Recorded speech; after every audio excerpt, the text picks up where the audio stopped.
ada persepsi publik tuh karena ibu cerita tiap hari ke sekolah pakai baterai. Seolah-olah kebijakan gubernur itu masuk sekolah pagi menyengsarakan rakyat. Saya nanya ke Pak Kades, jarak dari rumah ibu ke sekolah 1 jam nyampe nggak? Nyampe, Pak. Gini loh Bu, punten, itu mah hak ibu menceritakan apapun. Rakyat mengeluh pada gubernur pasti kita tanggapin, pasti kita layanin. Itu saya buktikan. Nggak menyalahkan, cuman saya prihatin ngelihat. Bapak prihatin. Nah, kesalahan pemerintah apa?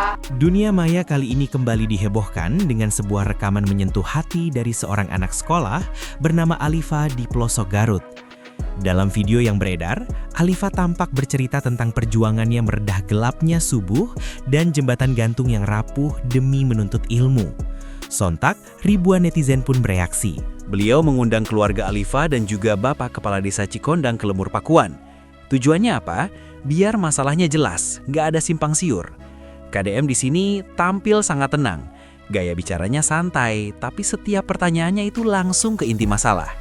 Beliau ingin dengar langsung, ini beneran darurat atau ada hal lain yang belum terungkap? Nah, disinilah diskusi mulai menarik dan memicu banyak komentar netizen.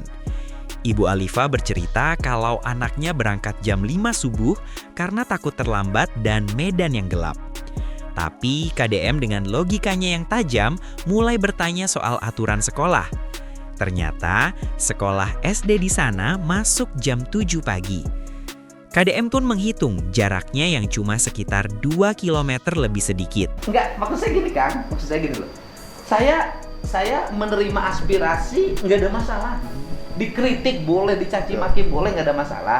Cuman maksud saya, ini teh hal genting apa tidak? Karena gubernurnya suka nanggapin langsung. Makanya, apakah penderitaan itu hanya dialami oleh Akang dan keluarga, atau dialami oleh seluruh warga di situ? Di sisi lain, Bapak Kades memberikan pembelaan yang cukup masuk akal. Beliau menjelaskan kalau jembatan itu sebenarnya masih bisa dilalui motor dan sudah dianggarkan untuk diperbaiki. Kades merasa desanya seolah disudutkan oleh video viral tersebut, padahal proses pembangunan sedang berjalan. KDM di sini hadir untuk meredam suasana. Beliau mengingatkan bahwa kritik itu boleh, tapi data harus akurat supaya tidak jadi fitnah bagi pihak desa. Bukan KDM namanya kalau nggak kasih solusi konkret. Meskipun beliau sempat kritis soal narasi berangkat jam 5 subuh, beliau tetap memprioritaskan keselamatan anak-anak. Beliau langsung memutuskan bahwa jembatan tersebut akan segera diperbaiki melalui bantuan pemerintah Provinsi Jawa Barat. KDM bahkan sempat memberikan ide visioner. Kalau emang jaraknya jadi kendala, kenapa nggak dibuat kelas jauh saja di kampung tersebut? Ini menunjukkan kalau KDM nggak cuma dengerin drama, tapi mikirin solusi jangka panjang. Dari pertemuan ini, kita belajar banyak hal.